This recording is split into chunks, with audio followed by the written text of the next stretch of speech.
كانتي يوقع عقد انضمامه للاتحاد السعودي بصفقة خيالية.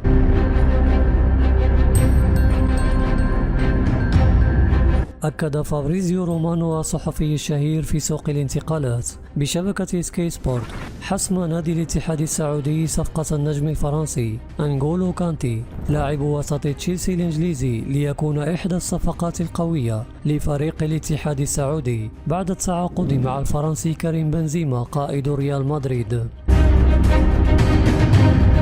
وقال فابريزيو رومانو في تغريدة نشرها عبر حسابه على تويتر: يتم التوقيع اليوم على وثائق انتقال كانتي إلى الاتحاد السعودي كما تم الكشف عنها الأسبوع الماضي. تم الانتهاء منها وختمها قريبا. سيكون راتب كانتي حوالي 100 مليون يورو، وقد اكتملت الفحوصات الطبية بالفعل. ها نحن نؤكد نهاية حقبة في تشيلسي.